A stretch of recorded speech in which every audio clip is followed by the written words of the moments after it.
বিবেকের হট্টমেলা নয়, রায় জানানোর প্ল্যাটফর্ম নয়। বাংলা টেলিভিশনে প্রথমবার যুদ্ধক্ষেত্র থেকে স্টুডিও, সোজা প্রশ্নের T20। ঘুরিয়ে নাম দেখাই না আমি, যখন তখন রং বদলাই না। আমি স্বর্ণালী, প্রশ্ন করি সোজাসুজি।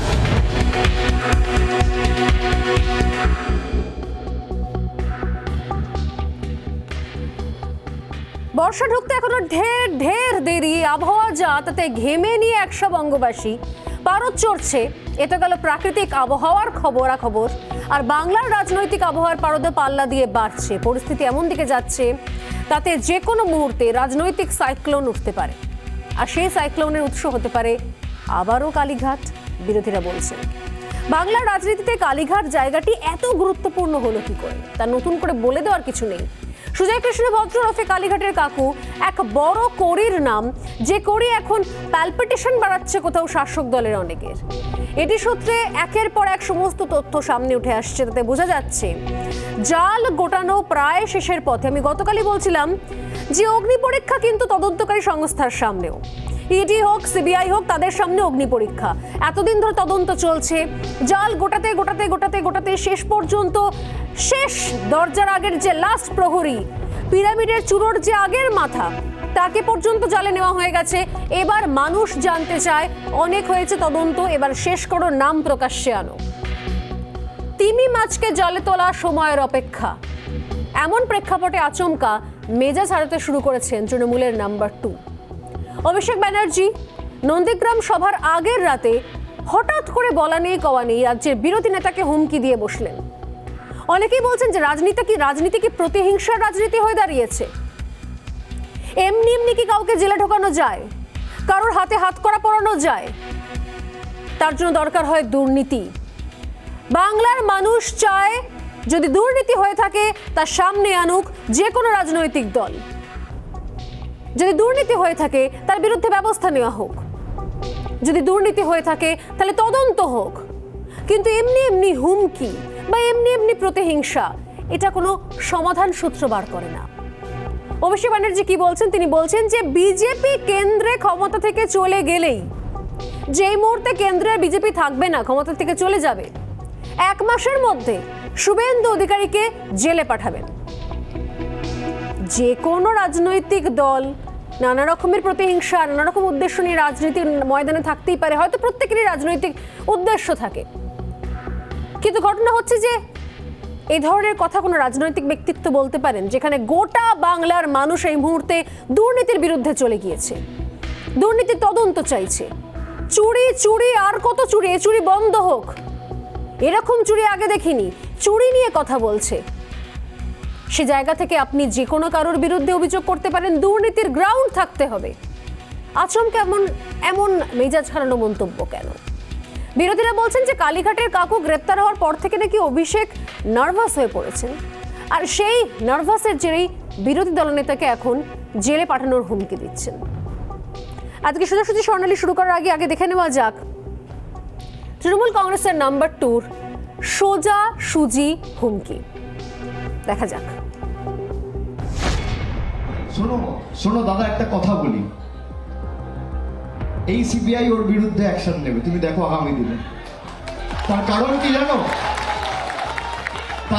তার কারণ কি জানো? ভারতবর্ষের সংবিধানটা বেঁচে থাকবে, বিজেপি আগামী দিন ক্ষমতায় থাকবে না, সিবিআই থাকবে, বিজেপি থাকবে। যেদিনকে বিজেপি ক্ষমতা থেকে যাবে, 1 মাসের মধ্যে হাতে হাতকড়ি পরিয়ে জেলে ঢোকাবো, একে আমি কথা দিয়ে যাচ্ছি। আর যদি বিচার ব্যবস্থা যদি নিউট্রাল হয়, 1 মাসের মধ্যে চলে যাবে, কেউ আটকাতে পারবে না। ও যা করে এসছে, যে জেলেই যাক, বাকি জীবনটা জেলে কাটাতে হবে।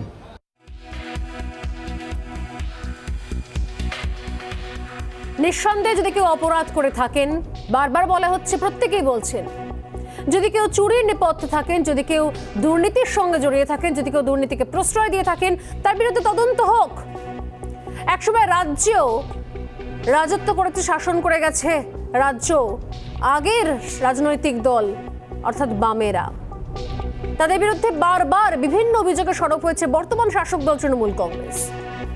এখন এই সময় দাঁড়িয়ে বারবার করে প্রশ্ন উঠছে যে তাহলে এখন আবার কোথাও 12-13 বছর আগে ফিরে গিয়ে বলা হচ্ছে বাম আমলে কি কি দুর্নীতি হয়েছিল, বাম আমলে কি কি চুরি হয়েছিল। রাজ্যে তো সরকার বদল হয়েছে, এতগুলো বছর পেরিয়ে গেছে, কোন দুর্নীতি তদন্ত হয়েছে, কোন চুরি তদন্ত হয়েছে, কটা বাম নেতাকে হাতকড়া পরিয়ে জেলে ঢোকানো গেছে? প্রশ্ন করছেন, কারণ প্রশ্ন করার মধ্যে কোনো পাপ নেই। যেগুলো মানুষ দেখছেন, যেগুলো বুঝছেন, তা নিয়ে প্রশ্ন করছেন। দুর্নীতি হলে দুর্নীতি তদন্ত হোক, যারা দুর্নীতির নেপথ্যে তাদেরকে জেলে ঢোকানো হোক, কিন্তু কোথাও কি প্রতিহিংসার গন্ধ শুনতে পাওয়া যাচ্ছে? যদি প্রতিহিংসার গন্ধ পাওয়া যায় তাহলে কিন্তু মনে হবে যে শুধুমাত্র প্রতিহিংসার রাজনীতি আসল উদ্দেশ্য। চুরিটা রোখা, চুরি বন্ধ করা চিরতরে, সেটা আসল উদ্দেশ্য নয়। শাসকের প্যালপিটেশন বাড়ছে, আর তার জন্য এবার কি বদলার পথে হাঁটবে শাসক দল? অভিষেকের হুমকি যেন সেই দিকে ইঙ্গিত করছে। গতকালই বলেছিলাম কালীঘাটের কাকুর সঙ্গে সরাসরি যোগ রয়েছে অভিষেক ব্যানার্জির, আর যত সময় যাচ্ছে সেই যোগ আরো জোরালো হচ্ছে। কালীঘাটের কাকুর নিয়োগ দুর্নীতিতে অভিযুক্ত, আর অভিষেকের সঙ্গে তার যোগ পাওয়া যাচ্ছে। এখন প্রশ্ন উঠছে, তাহলে কাকুর চাকরি চুরি সম্পর্কে কি অভিষেক ব্যানার্জি জানতেন? এই প্রশ্নটা খুব স্বাভাবিক এই মুহূর্তে। এমন যখন পরিস্থিতি, তখন ফের বোমা ফাটালেন মমতা ব্যানার্জির এক সময়ের ছায়া সঙ্গী সোনালী গুহ। সোনালী গুহ কি বলছেন? সোজাসুজি বললেন অভিষেকের অফিসে ব্রিফকেস ভর্তি টাকা তাকে দিয়েছিলেন কাকু নির্বাচন করানোর জন্য। কে বলছেন? সোনালী গুহ। অভিষেকের অফিসেই তিনি কাকুকে বারবার দেখেছেন।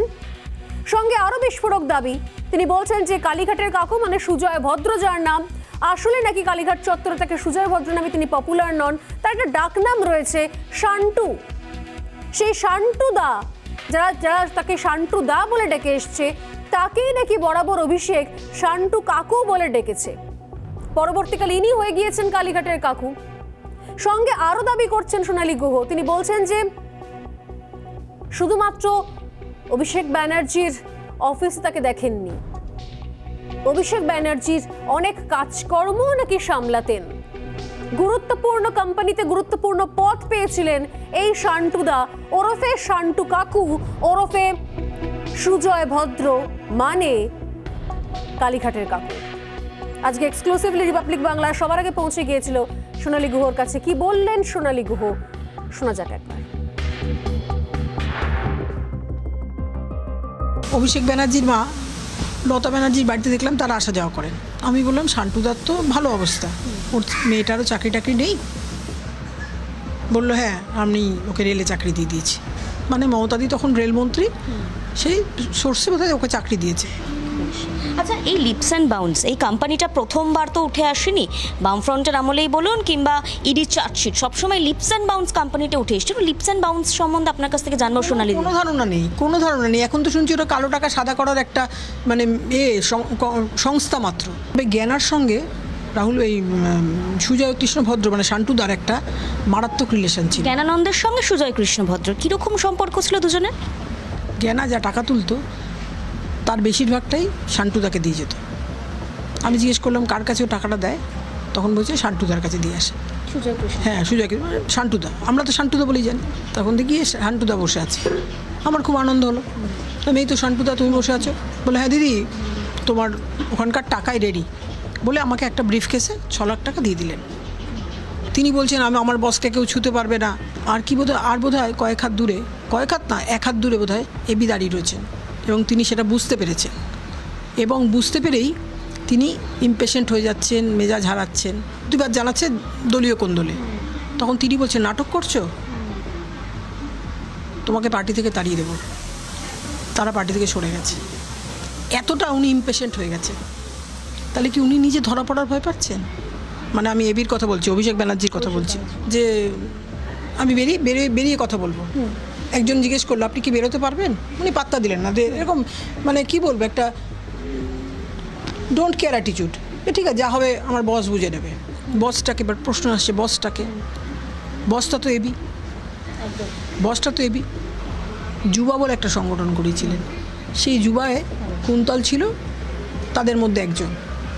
এখন কেউ যদি বলে আমি কুন্তলকে চিনি না, যেটা অভিষেক ব্যানার্জি বলছেন, তিনি খুব ভালো করে কুন্তলকে চিনতেন।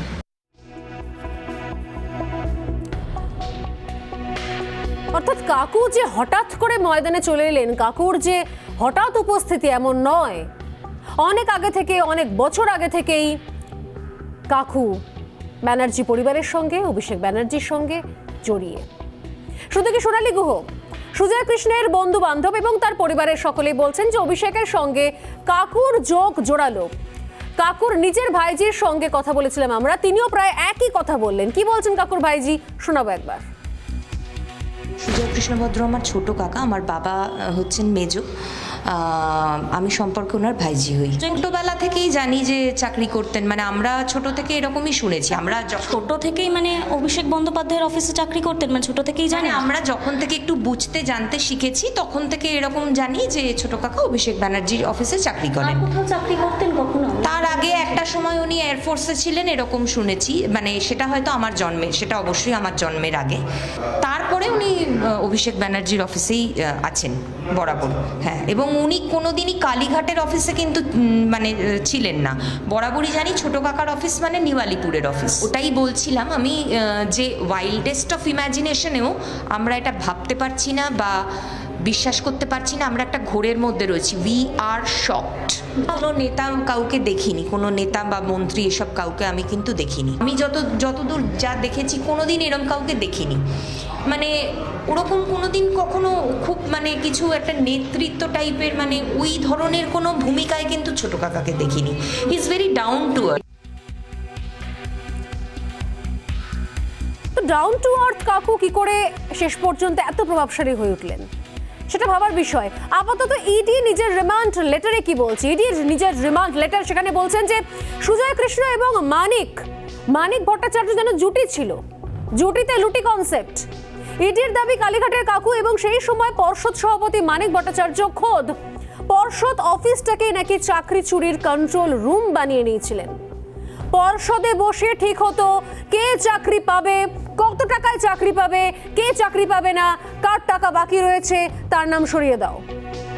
ভেবে দেখুন, খোদ পর্ষদ অফিস থেকে রাজ্য জুড়ে চাকরি বিক্রি নিয়ন্ত্রণ হচ্ছিল। সেটা হচ্ছে চাকরি চুরির কন্ট্রোল রুম। সেই কন্ট্রোল রুম অধিকার করে সেটা চালনা করছে কে? মানিক ভট্টাচার্য এবং এই কালীঘাটের কাকু ওরফে সুজয় কৃষ্ণভদ্র। এরপর জানি না এরপর আর নতুন নতুন কি তথ্য আসবে, তবে আপাতত যা তথ্য সেটাই যথেষ্ট। মানিকের সঙ্গে সুজয়ের ফোন চ্যাটও পাওয়া গিয়েছে, সেই চ্যাটে চাকরি চুরির সমস্ত তথ্য মিলেছে। মানিককে জেরা করে কালীঘাটের কাকু সম্পর্কে অনেক কিছু জানতে পেরেছে ইডি। আমার সোজাসুজি প্রশ্ন, কালীঘাটের কাকু কার কথায় এগুলো করে গিয়েছেন? কার কথায়?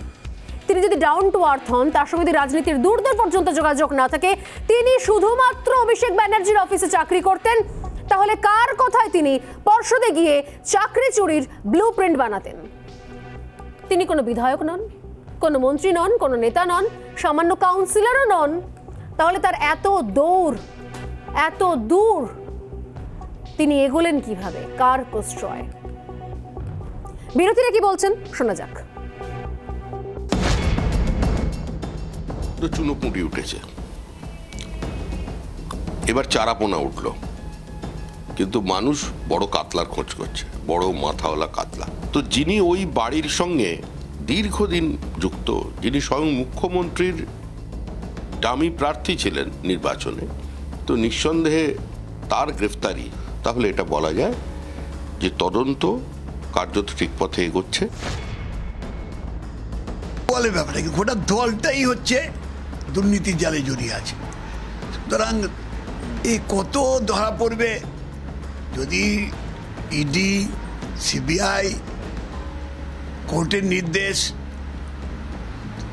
আন্তরিকতার সঙ্গে কার্যকরী করার জন্য উদ্যোগী হয়, তাহলে ওদের দলের আগা পাঁচতলা উপরতলা কেউ বাদ যাবে না।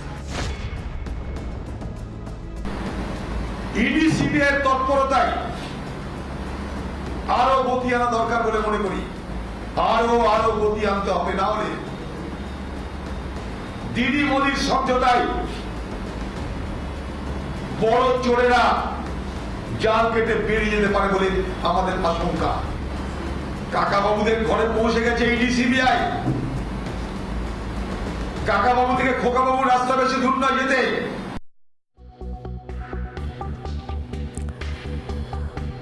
মুশকিল হচ্ছে কে কাকাবাবু আর কে খোকাবাবু, কে কাকাবাবু আর কে সন্তু, তা আমাদের পক্ষে জানা সম্ভব নয়।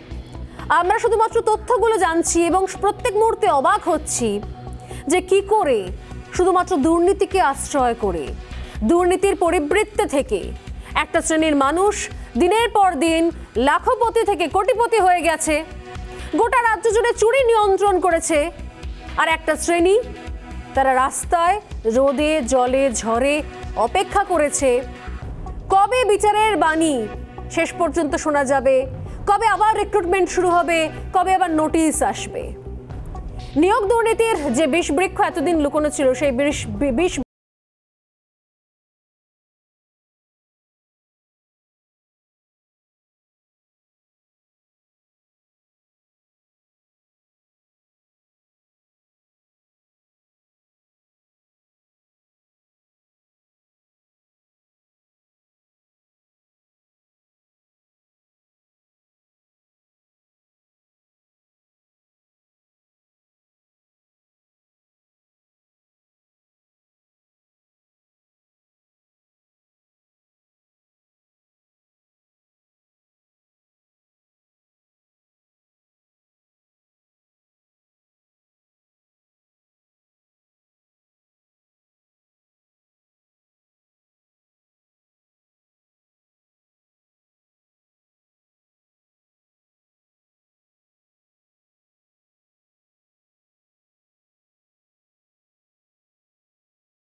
চুরি যার যার।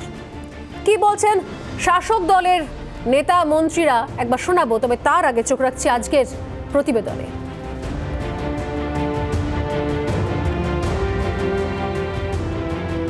বাউন্সের ডিরেক্টর ছিলেন একটা সময়, সেই কারণেই মনে হচ্ছে ফেসে গেল। ঠিক সেই কারণেই মনে হচ্ছে ফেসে গেল, এই বসের আনুগত্য দেখাতে গিয়েই ও ফেসে গেল, আমি এটাই বলতে চাইছি।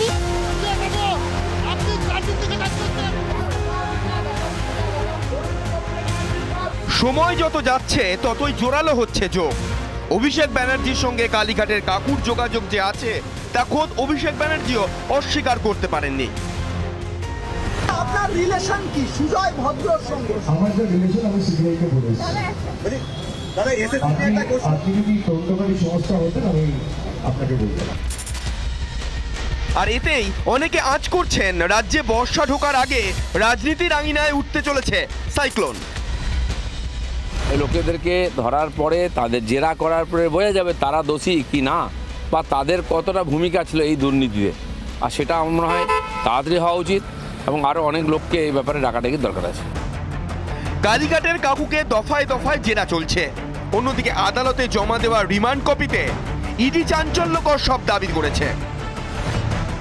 প্রাক্তন পর্ষদ সভাপতি মানিকের সঙ্গে নিয়োগ দুর্নীতিতে গভীর যোগ রয়েছে সুজয় কৃষ্ণ ভদ্রর। মানিকের অফিসে বসেই প্রাথমিকে চাকরি বিক্রির পরিকল্পনা হতো বলে ইডি সূত্রে খবর। মানিক ভট্টাচার্যের ফোনের চ্যাটে একাধিক সূত্র মিলেছে। এছাড়াও মানিক ভট্টাচার্যকে জেরা করে সুজয় কৃষ্ণ সম্পর্কে একাধিক তথ্য পেয়েছে ইডি। মানিক ভট্টাচার্যকে কিন্তু সুজয় কৃষ্ণ ভদ্র বলে দিতেন যে কোন কোন প্রার্থীকে চাকরি দিতে হবে। কুন্তল ঘোষ, যার মুখ থেকে শোনা গিয়েছিল কালীঘাটের কাকুর কথা, তার তরফ থেকেও কিন্তু তার কাছ থেকেও 70 লক্ষ টাকা গিয়েছিল এই কালীঘাটের কাকুর কাছে। একই সঙ্গে পার্থ চট্টোপাধ্যায়ের কাছে পৌঁছে গেছিল 10 লক্ষ টাকা। তাই স্বাভাবিকভাবেই এই প্রত্যেকটা যে চেইন, সেই চেইনটাই এস্টাবলিশ করতে চাইছে ইডি। তদন্ত এখন দরজায় পৌঁছে গিয়েছে। বাড়িতে ঢোকার মুখে সিঁড়িতে দাঁড়িয়ে আছেন তদন্তকারীরা। বঙ্গ রাজনীতিতে সাইক্লোন বোধ হয় আসন্ন, এমন প্রেক্ষাপটে উঠছে বহু প্রশ্ন। কাকু এবার মুখ খুলবে? তিমি মাছ জালে উঠবে? কাকুর মুখ খোলার ভয় কাঁপুনি শীর্ষ নেতৃত্বে। ইডির দাবি জড়িয়ে সাংবিধানিক পদাধিকারী কে সে? মানিক, কাকু, কুন্তল, শান্তনু চতুর্ভুজের কেন্দ্রে কে? কর্মফল ভোগ করে প্রতিহিংসার পথে এবার শাসক।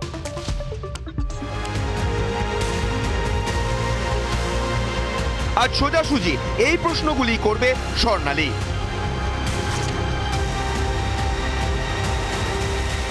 রিপাবলিক বাংলা।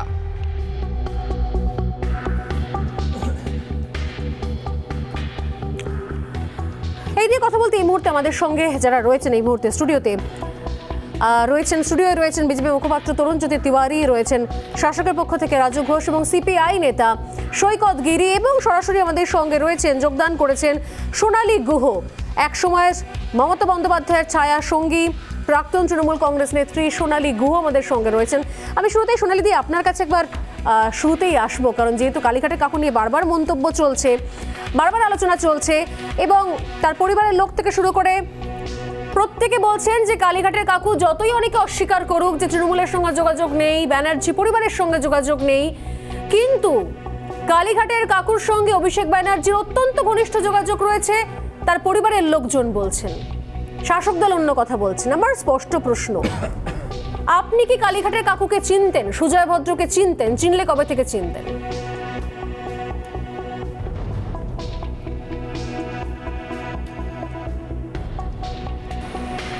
এনাকে আমি চিনি 2007-08 সাল থেকে। ওনার নাম তো এখন আমি শুনছি সুজয় কৃষ্ণ ভদ্র, ওনার নাম আলটিমেটলি আমরা জানতাম ওনার ডাকনাম হচ্ছে শান্টুদা। আমরা মানে আমি জানতাম আর কি ওনার ডাকনাম শান্টুদা, আমার স্বামীও জানতেন সেটা। আমি ওনাকে চিনি, আমি ফকিরপাড়ায় একজনকে হাত দেখাতে যেতাম, তিনি উচ্চপদস্থ একজন আধিকারিক, গেজেটেড র্যাঙ্কে, তার অ্যাটেস্টেটিং অথরিটি ছিল। তিনি আমাকে বলতেন যে সোনালীদি আপনি তো তৃণমূল কংগ্রেসটা করেন, এবং কোনো সন্দেহ আছে? বললো না না, কোনো সন্দেহ নেই, এখানে একজন তৃণমূল কংগ্রেস করে, তার নাম শান্টু, আমি আপনাকে তার বাড়িতে নিয়ে যাবো। আচ্ছা বেশ। এরকম কিছুদিন ধরিবাজ রাচুই পানির পরে আমি ওনার বাড়িতে গেলাম, গিয়ে দেখি একটা ভালো ফ্ল্যাট, 1000 স্কোয়ার ফিট মতো হবে, সেখানে ওনার বসবাস, অনেক আদর আপ্যায়ন করলেন, এই পর্যন্ত। তারপরে 2010-11 সাল নাগাদ অভিষেক ব্যানার্জির মা আমাকে বললেন যে সোনালী শান্টুদাকে চিনিস?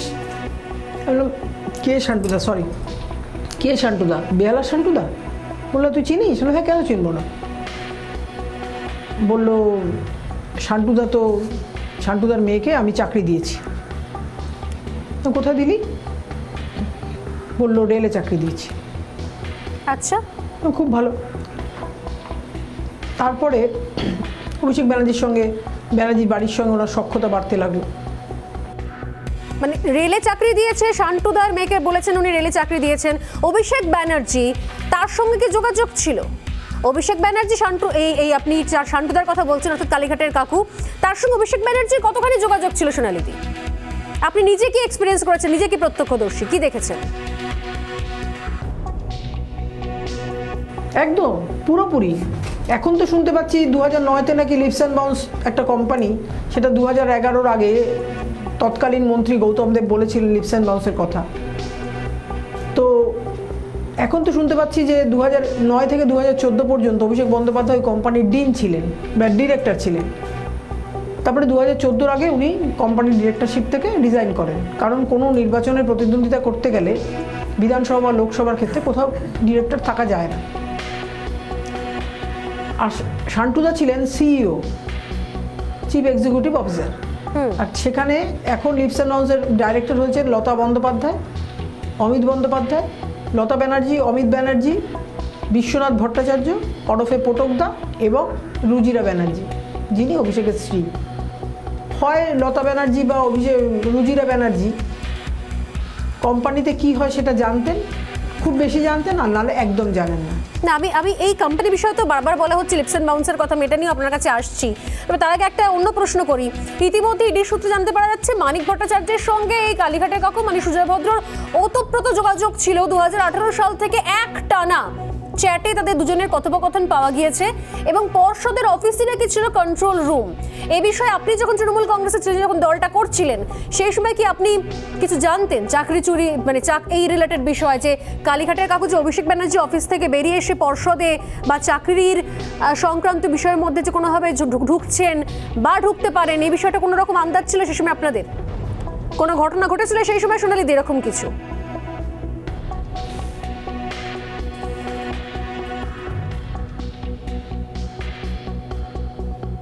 একদম একদম, সেটা তো এখন প্রকাশ হচ্ছে। আমি যখন শুনলাম কালীঘাটের কাকু, আমি বললাম কালীঘাটের কাকুটা কে, তাহলে কি অভিষেকের বাবা? কিন্তু অভিষেকরা তো এরকম কোনো প্রমাণ রেখে কাজ করে না। তারপরে হঠাৎ দেখলাম কালীঘাটের কাকুকে প্রকাশ্যে আনলেন আপনাদের টিভি মাধ্যমে। আমি তখন বলছি তো শান্টুদা। আমি একটা ঘটনা বলি, আমার ওখানে জেলা পরিষদ সদস্য হচ্ছেন জ্ঞানানন্দ সামন্ত, তিনি 4 বার জেলা পরিষদের সদস্য। আমি শুনলাম আমার ওখানেরই একজন, আমি তখন তৃণমূল করি, তৃণমূল কংগ্রেসের নেতা বলছেন যে দিদি জ্ঞানানা খুব টাকা তুলছে। আমি কীভাবে? বলে চাকরি দেবে বলে। কত টাকা তুলেছে? বলে সবার থেকে 3-4 লাখ টাকা করে তুলছে, এর মধ্যে প্রায় 10-12 লাখ টাকা তোলা হয়ে গেছে। জ্ঞানাকে দেখে বললাম, জ্ঞানা বললো না দিদি সব মিথ্যে কথা। জ্ঞানা মানে জ্ঞানানন্দ। বলুন টাকাটা কার কাছে পাঠাবে? শান্টুদা টাকা চেয়ে পাঠিয়েছে আর চেয়ে পাঠিয়েছে কি বলে বায়োডাটা, এক একজন প্রার্থীর বায়োডাটা, তাদের সবাইকে নাকি চাকরি করে দেবে। আমি তখন জ্ঞানাকে বললাম, জ্ঞানা তুই যদি কিছু নিয়ে থাকিস তাহলে ইমিডিয়েটলি ফেরত দে, নাহলে তুই কিন্তু কেঁচো গন্ডিস হয়ে যাবি। আপনারা দেখেছেন ইতিমধ্যেই ইডি সিবিআইতে জ্ঞানানন্দ সামন্তর বাড়ি এবং রাহুল বেরা সিভিক ভলেন্টিয়ার, রাহুলকে আমি চিনতাম, জ্ঞানানন্দ সামন্তকে বাইকে করে নিয়ে আসতো, তখন তো ভালোই মনে হতো। তাদের বাড়িতেও ইডি সিবিআই রেড হয়েছে। আপনি আমাদের সঙ্গে থাকুন সোনালি দি, আমি আপনার কাছে আবারও আসছি, কারণ অনেকগুলো বিষয় সামনে চলে আসছে যারা আপনারা জানেন। সেই সময় নিঃসন্দেহে আপনারা নিজেদের দায়িত্ব নিয়ে আপনাদের অভিজ্ঞতাগুলো শেয়ার করছেন। আমি আসবো, তবে তার আগে একটুখানি আমি প্যানেলে ওখানে আসি যারা রয়েছেন এখানে। আমি তরুণের কাছে আসবো। তরুণ, বারবার করে বলা হচ্ছে এই লিপস অ্যান্ড বাউন্সের সঙ্গে কাকার যোগাযোগ, এই কোম্পানি থেকে আসলে কি হতো না হতো সবটাই এই কালীঘাটের কাকু জানতেন, সুজয় কৃষ্ণ ভদ্র জানতেন। এখন অনেকেই বলছেন যে তার সঙ্গে তৃণমূল কংগ্রেসের কোনো যোগাযোগ নেই। তৃণমূলের লোকজনেরাও বলছেন তৃণমূলের সঙ্গে তার কোনো যোগাযোগ নেই। সেই বক্তব্যগুলো আমি শোনাবো, তবে তার আগে তরুণ আপনার বক্তব্য। যদি শাসক দলের কারোর সঙ্গে যোগাযোগ নাই থাকতো, অফিসিয়ালি খাতায় কলমে তৃণমূল কংগ্রেসের কর্মী বা নেতা নাই হলেন সুজয় কৃষ্ণ ভদ্র, তাহলে এত দূরে দূরে তার নেটওয়ার্ক, তার পৌঁছ যাকে বলে হিন্দিতে, এত রিচ, একদম খোদ পর্ষদের ভেতরে ঢুকে যাচ্ছেন, চাকরির নির্ধারণ করছেন, কি করে সম্ভব সেটা? সোনালি, প্রথম একটা বাংলার মানুষের মনে প্রশ্ন আসছে, এই লিপস অ্যান্ড বাউন্স কোম্পানিটা কি কাজ করে? এটা তো সবার 2008-এ এটা ইনকর্পোরেশন হয়েছে। তারপর বিভিন্ন ক্ষেত্রে পশ্চিমবঙ্গের যাবতীয় বড় বড় scam, coal scam, cow smuggling scam, সবকটা স্ক্যামে নাম জড়াচ্ছে এই লিপস অ্যান্ড বাউন্সের। কেন আসছে? এবার রিক্রুটমেন্টেও জড়ালো। দেখো, সুজয় কৃষ্ণ ভদ্র বা কালীঘাটের কাকু অ্যারেস্ট হয়েছে, এটা একটা খবর। রিক্রুটমেন্ট স্ক্যামে একরকম। সুজয় কৃষ্ণ ভদ্র লিপস অ্যান্ড বাউন্সের এক্স ডিরেক্টর অ্যারেস্ট হয়েছে, এটা হচ্ছে নিউজ। না তরুণ, আপনার কাছে কি খবর আছে লিপস অ্যান্ড বাউন্স আসলে করেটা কি এই কোম্পানি? না, কেউ জানে না। যে কোম্পানি বারবার খবরের শিরোনামে চলে আসছে, একমাত্র ভাইপো ব্যানার্জি জানেন। এবং এই লিপস অ্যান্ড বাউন্স কি কাজ করে সেটা যদি মানুষকে বলে দিত। এখন অবধি কোনো টেন্ডার, কোনো কাজ করেছে? স্বর্ণালী, এই লিপস অ্যান্ড বাউন্স কি ব্যবসা করে সেটা যদি বাংলার মানুষকে অভিষেক বন্দ্যোপাধ্যায় জানিয়ে দেয়, বিশ্বাস করো কাল থেকে পশ্চিমবঙ্গের কোনো বেকার ছেলে ধর্ণা দেবে না। কিন্তু এই কোম্পানি তো টার্নওভার রয়েছে। হ্যাঁ, ওই তো বলছি, কোনো ছেলে ধর্ণা দেবে না, কারণ তারা সেই ব্যবসাটাই করবে যে এই ব্যবসাটা করে কোনো কিছু না করেও বাড়িতে কোটি টাকা ঝাড়বাতি এসকেলেটার লাগানো যায়, টালি চালা থেকে কোটি কোটি টাকা সম্পত্তি করে ফেলা যায়, দামি দামি গাড়ি কেনা যায়। এই লিপস অ্যান্ড বাউন্সের গল্প দেখা অদ্ভুত জিনিস। আমরা হিসাব দেখলাম, কুন্তল 70 লক্ষ টাকা দিয়েছিল কাকুকে, কাকু তার থেকে 10 লক্ষ টাকা দিয়েছে পার্থকে, প্রায় মানে 15% কাছাকাছি। বাদ বাকি 85% টাকা কাকু কাকে দিয়েছিল? বাংলা নিজের মেয়েকে চেয়েছিল, মমতা বন্দ্যোপাধ্যায় ভোটে জিতেছিল। আজকে স্লোগানটা একটু অন্য স্বর্ণালী। রাস্তাঘাটে কান পাতলেই শোনা যাচ্ছে যে তিহার বাংলার পিসি এবং ভাইপোকেই চায়। কেন? প্রত্যেকটা স্ক্যামের সাথে ব্যানার্জি পরিবার জড়িত হচ্ছে। কেন বলো তো? মুখ্যমন্ত্রী, বাংলার মুখ্যমন্ত্রী, অনেক কারণে তাকে নিয়ে গর্ব করতে পারি আমরা। তার ভাইপো প্যারাট্রুপার নেতা হতে পারে, তাকে নিয়ে গর্ব করলেও করতে পারি। সেখানে দাঁড়িয়ে প্রত্যেকটা স্ক্যামেদের নাম কেন জড়াচ্ছে? প্রত্যেকটা দুর্নীতিদের নাম জড়াচ্ছে। আজ কালীঘাটের কাকু আসছে, এই কাকুটা কে? কাকু নতুন কেউ না তো, নারদার সময় কাকুকে দেখা গেছিলো। স্বর্ণালীদি, মানে আমাদের সোনালীদি এতগুলো কথা বললেন, তিনি হচ্ছেন coat unquote man of Mamata Bandyopadhyay. যে ম্যান অফ মমতা বন্দ্যোপাধ্যায়, যে মমতা বন্দ্যোপাধ্যায়কে খুব কাছ থেকে দেখেছে, তিনি তো আরও ভালো জানবেন। অভিষেক বন্দ্যোপাধ্যায়ের সাথে কাকুর সম্পর্ক, তার সাথে রিক্রুটমেন্টের সম্পর্ক, তার সাথে অন্যান্য স্ক্যামের সম্পর্ক, সব থেকে বড় কথা কুন্তলের দেওয়া 70 লাখের 85% টাকা কোথায় গেছে? আর একটা এই কাকুকে বলছে তৃণমূল কংগ্রেস কেউ চেনে না। কাকু বলেছে আমি নাকি ওই অভিষেক আমার এমপ্লয়ার, উনি আমার মালিক, উনি আমার মনিব। চাকরকে, একটা কোম্পানির চাকর এমপ্লয়ি, তাকে কোম্পানি ডিরেক্টর বানিয়ে রেখে দিয়েছে। সুজয় কৃষ্ণ ভদ্রের ভাই অজয় কৃষ্ণ ভদ্রের সঙ্গে আমরা কথা বলেছিলাম। অজয় কৃষ্ণ ভদ্র, সুজয় কৃষ্ণের দাদা, তিনি কি বলছেন তার চাকরি এবং তার এই ব্যবসায়িক পেরিফেরা নিয়ে, একবার শোনা যাক। কালীঘাটের বাড়ি তো প্রথম থেকে ছোটবেলার থেকে কংগ্রেসই করা। কালীঘাটে ও তৃণমূল জন্মের থেকেও কালীঘাটে যাতায়াত একদম। তো অনেকে বলেছে এখানেও দু একজন দিদিও তো এখানে দুবার এসে মিটিং করে গেছে আমার বাড়িতে ওর ঘরে, যেহেতু হ্যাঁ এখানে নিচে থাকতো। আর যেহেতু তখন তো তৃণমূল জন্মায়নি, মানে তৃণমূল জন্মেছে, সরকার এসেনি, তখন তো করতেই হবে, আসা যাওয়া। তো মুখ্যমন্ত্রী হওয়ার পরে আসেননি, কিন্তু তার আগে তো এখানে এসে চা খেয়ে মিটিং করা ঘরের। পরিচয় হয়েছিল না আমি অভিষেক বন্দ্যোপাধ্যায়ের সঙ্গে তো দেখা হয়েছে, মানে ছোট বাড়ি থেকেও আসলে তো ওর বাবাও এসছে, ও এসছে, তখন স্বাভাবিকভাবেই এটা আমার দাদা। আমি একবার নমস্কার করলাম, বাস ওইখানেই খান্ত যাচ্ছি, তখন দেখলাম ভাই বেরোচ্ছে, দাদা এটা আমার দাদা। কার সঙ্গে আলাপ করালেন? অভিষেক। একবার নমস্কার করলাম, বাস ফুরিয়ে গেল, ওই অবধি, আর কিছু না। তো যার ফলে হ্যাঁ চট্টোপাধ্যায় এসেছিলেন কখনো? পার্থদা আমার ঘরে ঢুকেছে কিনা আমার খেয়াল নেই, কিন্তু এখানকার কাউন্সিলর তো, এখানে যত মিটিং ফিটিং সব ওই তো অ্যারেঞ্জ করতো। মানে শুধুমাত্র অভিষেক ব্যানার্জি নন, একই সঙ্গে পার্থ চট্টোপাধ্যায়, তার বাড়িতে মিটিং, তার বাড়িতে যাতায়াত করা, সেখানে সবকিছু চলতো। অর্থাৎ এমন একটা চেহারা, যে চেহারা দলে নয়, অথচ দলের ভিতরের খবর থেকে শুরু করে ট্রানজাকশন সবকিছুর মধ্যেই রয়েছেন।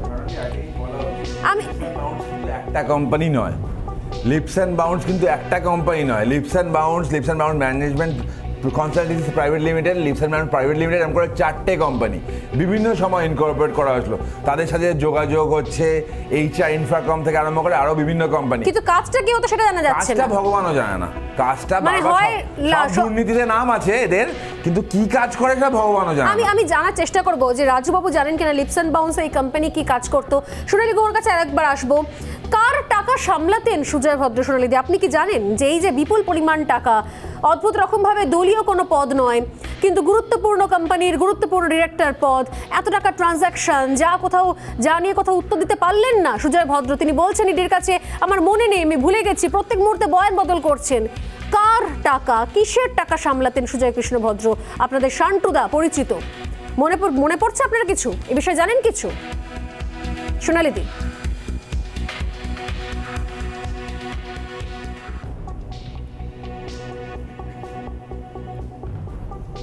কালীঘাটের কাকু নামটা কেন?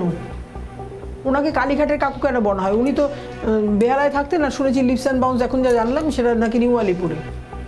তাহলে উনি কালীঘাটের কার টাকা সামলাতেন সেটা বলুন। আমি তো কোনো একটা খবরের কাগজে দেখলাম যে সুজয় কৃষ্ণ ভদ্রর মাধ্যমে কুন্তল ঘোষ হোক বা সুজয় কৃষ্ণ ভদ্র, তারা গিয়ে পার্থ চট্টোপাধ্যায়কে 10 লাখ টাকা দিয়েছিলেন, আর বাকিটা কালীঘাটের কাকু রেখেছিলেন। 70 লাখ টাকা বোধহয় দিয়েছিলেন কুন্তল ঘোষ। তাই 70 লাখ টাকা কোথায় গেল, কার কাছে গেল, সেটা তো আমিও আপনাদের মাধ্যমে মানুষের কাছে জানতে চাইছি। কালীঘাটের মানুষের কাছে, কালীঘাটের মানুষ তথা বেহালার মানুষ তথা কলকাতার মানুষ তথা বাংলার মানুষের কাছে আমি জানতে চাইছি যে কারাই দুর্নীতিতে আকণ্ঠ নিমজ্জিত। মানুষকে জবাব দিন।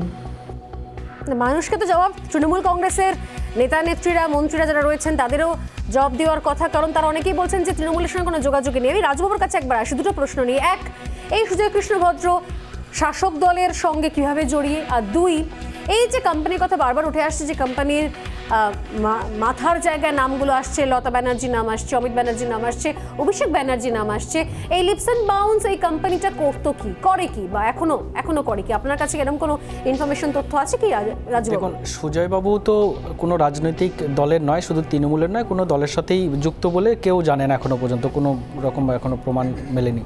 এবার হচ্ছে এই কোম্পানি কি করে সে সুজয়বাবু ডিরেক্টর ছিলেন, উনি বলতে পারবেন, বা এখন যারা আছে তারা বলতে পারবেন। এটার সাথে তো এর সাথে লিপস বাউন্স এই কোম্পানি আসলে কি কিসের কোম্পানি, ব্যক্তিগত কি কোম্পানি আছে, সেই রঙের কোম্পানি, খাতার কোম্পানি, পেনের কোম্পানি, কিছুর তো একটা কোম্পানি। যারা কোম্পানি চালাচ্ছে, যারা কোম্পানি খুলেছে তারা জানে, এটা তো কোনো রাজনৈতিক বিষয় না, এটা প্রাইভেট কোম্পানি কেউ খুলেছে তার মতো করে কাজ করছে।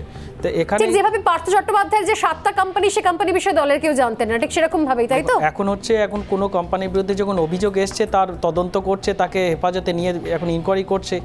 এখন ইনকোয়ারি করলেই বোঝা যাবে যে সে তার মধ্যে কি হচ্ছে, মানে কি ভালো কি খারাপ। তৃণমূল কংগ্রেসের যারা রয়েছেন নেতারা, তারা কি বলছেন একবার শুনবো। সুজয় কৃষ্ণ ভদ্র দলের কেউ কিনা, কি বলছেন তারা? বিগত 2 বছরে 26টা সিবিআই কেস হয়েছে, আর এই ইডির কনভিকশন রেট কত? 0.46%, অর্থাৎ 100টার মধ্যে অর্ধেক বা 200টার মধ্যে একটা কেসের সুরাহা করতে পারে না। শুধুমাত্র মিডিয়া ট্রায়াল করা, শুধুমাত্র মেলাইন করে সামাজিক সম্মানহানি করা, এটাই এদের একমাত্র লক্ষ্য। কালীঘাটের কাকুটাকে দাদা নিয়োগ দুর্নীতি তাপস, আমি কি করে বলবো ভাই, আমি তো সিবিআই এর টিমে, আমি তো সিবিআই, আমি চিনি না, আমি জানি না, আর আমি সিবিআই ইনভেস্টিগেশন এজেন্সি নই, সুতরাং আমি কি করে বলবো কে, আমি জানি না, আই ডোন্ট নো। এড়িয়ে যাচ্ছেন অনেকে নিঃসন্দেহে, এখানে বসে রাজুর পক্ষে জবাব দেওয়া মুশকিল, যেখানে ফিরহাদ হাকিম থেকে শুরু করে বড় বড় নেতারা, শান্তনু সেন, তারাও বলছেন যে কালীঘাটে কাকু নিয়ে কোথাও আশপাশ দিয়ে মন্তব্য চলে যাচ্ছে, কেউ জানেন না, কারোর পক্ষে বলা সম্ভব নয়। আমি আরো একবার আসবো সৈকতগিরির কাছে, আসার আগে সোনালীদির কাছে। সোনালীদি, কালীঘাটের কাকু কি তৃণমূল কংগ্রেসের সঙ্গে কোনোভাবে জড়িত ছিল? আপনি যে কদিন দলে ছিলেন, দল করেছেন, মমতা বন্দ্যোপাধ্যায়ের একদম পাশে থেকে আপনাকে ছায়াসঙ্গী বলা হতো, তৃণমূল কংগ্রেস দলে সুজয় কৃষ্ণ ভদ্রের আদৌ কোনো ভূমিকা ছিল নাকি ছিল না? যদি সত্যি সত্যি বলেন।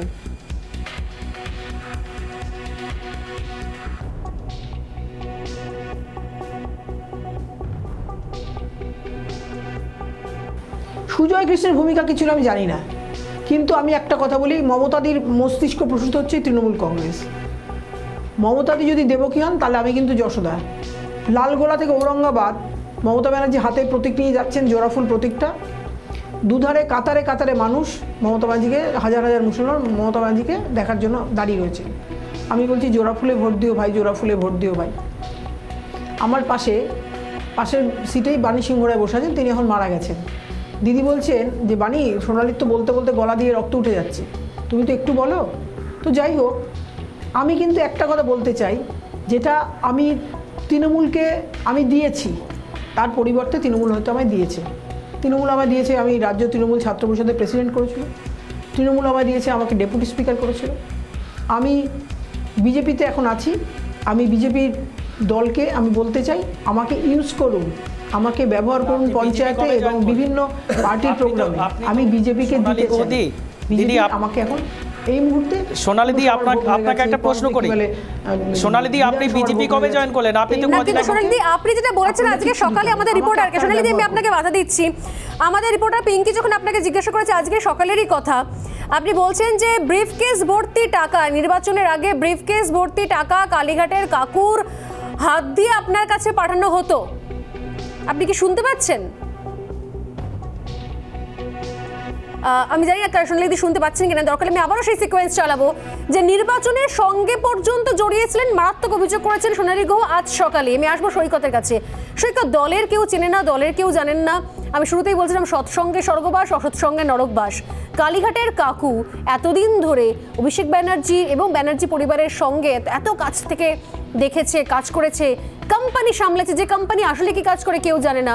এখন প্রত্যেকে বলছেন যে আমরা চিনি না, আমরা জানি না, দলের কেউ আছেন কিনা আমরা জানি না।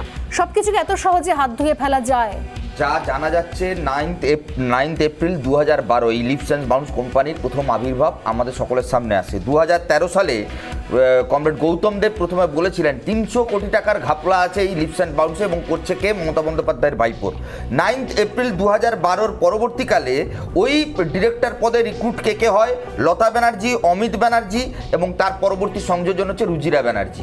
আমার বক্তব্য হচ্ছে, একটা চারিদিকে এই যে পজিটিভ এনার্জি, নাম নাকি অভিষেক ব্যানার্জি, এই কথা রটে, আমি কারোর নাম নিচ্ছি না। আমি বলছি যতগুলো দুর্নীতি নিয়ে তোমরা আলোচনা করছো, তুমি খেয়াল করে দেখো 2011 পরবর্তীকালে সব করাপশনের মধ্যে একটাই এনার্জি আছে, তার নাম হচ্ছে ব্যানার্জি।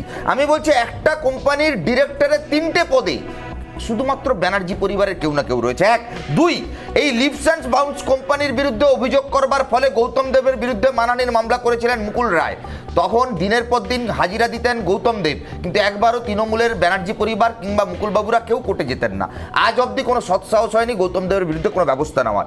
গোটা 2011 থেকে 2014, 2016, 2021 এই লিপস অ্যান্ড বাউন্স কোম্পানির এত টাকার টার্নওভার বিজনেস, তার অরিজিনাল সোর্স অফ ইনকাম কি, কোথায় সে বিজনেসে ইনভেস্ট করেছে তার কোনো ডেটা কোথাও নেই। কিন্তু গরু, কয়লা, বালি সব জায়গায় এই লিপস অ্যান্ড বাউন্সের নাম সামনে আসছে। কালীঘাটের কাকু একটা ব্যক্তি, সেই ব্যক্তি একটা ব্যানার্জি পরিবার, মুখ্যমন্ত্রীর পরিবার, ভাইপোর পরিবার, একজন এমপির পরিবার, একজন কাউন্সিলরের পরিবার, একজন এমপির স্ত্রীর পরিবার, প্রত্যেকের সঙ্গে ওয়েল কানেক্টেড। চাকরি দেওয়া হচ্ছে তার মেয়েকে। ছোটবেলা থেকে কি আরএসএস করতেন আমি জানি না, কিন্তু একটা জিনিস পরিষ্কার, 11 সালের পর এই কালীঘাটের কাকু চুরিতে হাত লাগিয়েছেন। এই যে এতগুলো টাকার ভাগ বাটোয়ারা হয়েছে, সব ঠিকানা কোথায়? বলছিলেন যে মেয়ে চাকরি পেয়েছে হচ্ছে রেলে, একদম রেলে চাকরি পেয়েছে মেয়ে, নাম ছিল মমতা বন্দ্যোপাধ্যায়, এবং সেখান থেকে তার এই চাকরি কেনা বেচা আরো যে নামগুলো কিছুক্ষণ আগে বলছিলেন সোনালী দি, আর বক্তব্য হচ্ছে তাদের ব্যক্তিগত অভিজ্ঞতা এক্সপিরিয়েন্স ঠিক আছে, কিন্তু আমার বক্তব্য হচ্ছে এখনো সবাই কেউ কিছু জানেন না। আমার বক্তব্য হচ্ছে এটা কি করে সম্ভব? আমি তোমায় বলি, প্রথম সাধারণ মানুষের কাছে তো ন্যূনতম দায়বদ্ধতা রয়েছে যে আমার এই সময় চুরি হয়েছে, এত চুরি হয়েছে, তার ন্যূনতম দায়বদ্ধতা তো রয়েছে। এখন সবাই যখনই যে যার চুরি ধরা পড়ছে তার থেকে সবাই হাত তুলে নিচ্ছে, কেউ কাউকে চেনে না। How is this possible? ধরা পড়লে তৃণমূল ইন্ডিভিজুয়াল বলে, আসলে কাজের সময় কাজই, কাজ পুরোলে তৃণমূলের স্টাইল। দল সবার দুর্নীতি যার, একদম। আমি যেটা বলছি, সবার কোম্পানি যার, আমি বলছি দল সব জানতো, তৃণমূল সব জানতো, মমতা বন্দ্যোপাধ্যায় সব জানতো। পরনে সাদা শাড়িটা, আসলে ঘোমটা, আড়ালে এই দুর্নীতির কালো টাকার পাহাড়ে বসে থাকা, এটাই হচ্ছে বাস্তবতা। অভিষেক বন্দ্যোপাধ্যায়কে তৈরি করা হয়েছে রাজনীতির ময়দানে দুর্নীতিতে হাত পাকিয়ে আজকে নবজোয়ারের নাম নেই, নতুন একটা ব্র্যান্ডিংকে এস্টাবলিশ করবার জন্য। তিনি জানেন, মমতা বন্দ্যোপাধ্যায় ভালোভাবে জানেন যে সততার বিজ্ঞাপন খসে পড়েছে, তাই নতুন করে হোর্ডিং লাগাতে নবজোয়ার। আসলে এই লিপস অ্যান্ড বাউন্সের গরু, কয়লা, বালির টাকা, চাকরি বিক্রির টাকায় আজকে তাবুতে এসিটা চলছে। আপনারা সরাসরি অভিযোগ করছেন, কিন্তু এখনো পর্যন্ত এই লিপস অ্যান্ড বাউন্স নিতে এখনো পর্যন্ত সরাসরি কোনো কিছু পাওয়া যায়নি। 2013 সালে গৌতম দেব বলেছিলেন, আজকে আমরা বামপন্থীরা অফিশিয়ালি বলছি, একবারও কোনো মামলা করবার সাহস ব্যানার্জি পরিবারের কারণে। আপনারা বামপন্থীরা তো বারবার শুরু থেকে সরব হয়েছেন, আজ পর্যন্ত গৌতম দেব বলা থেকে আজ পর্যন্ত কটা কেস ফাইল হয়েছে লিপস অ্যান্ড বাউন্সের বিরুদ্ধে? সোনালী কিছু সামনে আসেনি মানে সেটা নেই সেরকম তো নয়। শুধুমাত্র তার প্রাক্তন ডিরেক্টর, আমি আসছি জেলে গেছে। সরকার যদি দুর্নীতিকে আড়াল করে তাহলে তো কিছু করার থাকবে না। সরকার দায়িত্ব নিয়ে সমস্ত দুর্নীতির প্রমাণ লোপাট। ব্যাপারটা হচ্ছে আলো হচ্ছে আমরা দেখতে পাই না, আলো আমাদের দেখতে সাহায্য করে। ঠিক সেরকমই অপেক্ষা করো, গুরুপদ মাঝির মামলাটা সুপ্রিম কোর্টে পেন্ডিং আছে, সেখানে রিপোর্ট ফাইল হয়েছে, রিপোর্ট ফাইল হয়ে বেশ কিছু কোম্পানি ট্রানজাকশনের কথা আছে, সেখানে লিপস অ্যান্ড বাউন্সের নামটাও আছে। তুমি বলো না, আমি বললাম যেটা কিন্তু তদন্তকারী সংস্থাদের জন্য অগ্নি পরীক্ষা। দেখা যাক, যদি সত্যি প্রমাণ থাকে প্রমাণ হোক। যেরকম একইভাবে বলা হচ্ছে যে বামেদের সময় কি হয়েছে, এখন কেন বলা হচ্ছে, ঠিক সেরকম যদি এই কোম্পানি হোক, যে কোম্পানি হোক, শেষ হোক এই তদন্ত, এবং এই তদন্তের ফল কি হচ্ছে। আমি বলি আপনাদের চুরি দুর্নীতি, প্রত্যেকে ধন্যবাদ জানিয়ে একটা বক্তব্য শোনাবো। উচ্চ মাধ্যমিকে চতুর্থ প্রেরণা পাল, আপনারা অনেকেই নাম শুনেছেন। সেই প্রেরণা পাল আজকে সাদা নীল মঞ্চে বসে মমতা বন্দ্যোপাধ্যায়ের সঙ্গে বৈঠক করে কথা বলে সেখান থেকে সম্বর্ধনা নিয়ে, শুভেচ্ছা নিয়ে বেরিয়ে এসে কি বলছেন জানেন? সবাই যারা আপনারা রয়েছেন তাদের সবাইকে শোনাই। চতুর্থ হয়েছেন উচ্চ মাধ্যমিকে প্রেরণা পাল, তিনি কি বলছেন? আমাদের নতুন প্রজন্ম যারা একেবারেই তরুণ তুর্কি, একেবারে নিষ্পাপ, তাদের রিয়াকশন শোনাই মঞ্চে বসে, মঞ্চের পাশ থেকে শুনুন।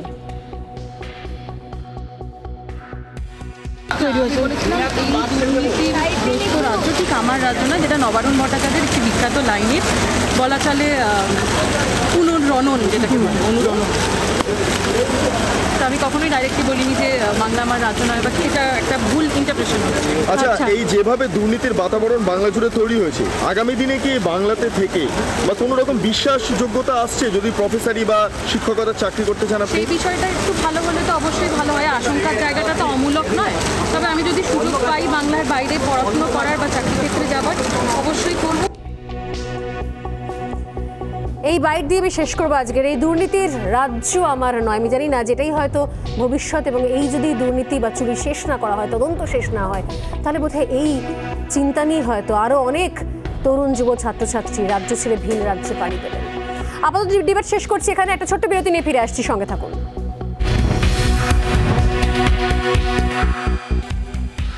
সোজাসুজি স্বর্ণালী আজ এই পর্যন্ত, আবার দেখা হবে আগামীকাল ঠিক সন্ধ্যে 6:57। নমস্কার।